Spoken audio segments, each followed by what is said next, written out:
Land titling చట్టంపై చంద్రబాబు దుష్ప్రచారం చేస్తూ ఉన్నారని వైసీపీ ప్రధాన కార్యదర్శి సజ్జల రామకృష్ణారెడ్డి మండిపడ్డారు. కేంద్రం తీసుకొచ్చిన ఈ చట్టంపై బీజేపీని చంద్రబాబు ఎందుకు ప్రశ్నించడం లేదన్నారు. ముస్లింలకు 4% రిజర్వేషన్ల రద్దుపై చంద్రబాబు తన విధానాన్ని స్పష్టం చేయాలని డిమాండ్ చేశారు. ప్రజలకు ఇచ్చిన హామీలను అమలు చేసే అలవాటు చంద్రబాబుకు లేదని సజ్జల ఆరోపించారు. ఇటీవల కూటమి నాయకులు విడుదల చేసిన మేనిఫెస్టోలో బీజేపీ సహకారం లేదన్నారు. రాష్ట్రంలో పెన్షన్దారులు ఎదుర్కొంటున్న ఇబ్బందులకు చంద్రబాబే కారకుడని మండిపడ్డారు. సజ్జల తాడేపల్లి వైసీపీ సెంట్రల్ ఆఫీసులో సజ్జల రామకృష్ణారెడ్డి మాట్లాడారు.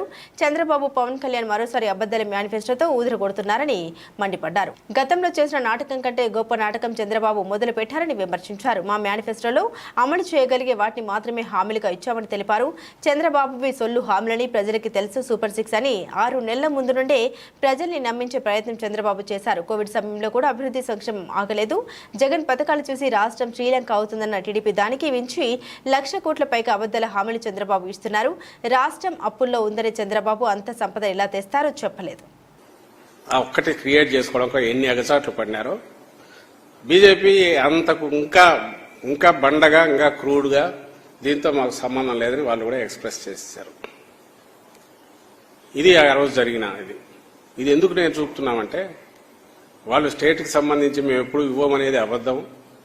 ఈయన లేదు వీళ్ళు ఎప్పుడు జాతీయ స్థాయి అంతర్జాతీయ స్థాయి స్టేట్ వదిలేస్తారు మాకే వదులుతారని చెప్పడం అదే అబద్ధం. అలాగే చంద్రబాబు నాయుడు దీనికి పూర్తి మద్దతు బీజేపీ ఉంది అనడం అది ఇంకా అబద్ధం. అది చెప్పడానికి నేను ఇంత ప్రయాసపడి మీకు ఎక్స్ప్లెయిన్ చేస్తున్నాను. ఇకపోతే ఇంకోటి మూడోది, ఇది నిజానికి దీనికి కూడా ఈయన ఆన్సర్ ఇవ్వాలి. మీరు గమనిస్తున్నారు గత కొద్ది రోజులుగా ఒక అబద్ధం దాన్ని ఎంతగా జనంలోకి తీసుకెళ్లి కన్ఫ్యూజ్ చేయొచ్చు, గందరగోళపరచొచ్చు అనడంలో ల్యాండ్ టైటిలింగ్ యాక్ట్ మీద వాళ్ళు చేస్తున్న ప్రచారం. సరే, నేను దాని లోతుకు పోదలుచుకోవాలా. ఒక్కటే నేను చెప్పదలుచుకుంది, జగన్మోహన్ రెడ్డి గారు కూడా ఎక్స్ప్లెయిన్ చేశారు. అంటే నువ్వు దేన్నైనా ఒక దాంట్లో అపోహ ఉంటే తొలగించవచ్చు. ఇందులో మాకు అపోహ ఉందంటే దాన్ని తొలగించవచ్చు, ఎక్స్ప్లెనేషన్ ఇవ్వచ్చు. లేదు దానివల్ల ఇలా అనర్థాలు జరిగే అవకాశం ఉంది అంటే కాదు ఎందుకో అని చెప్పచ్చు.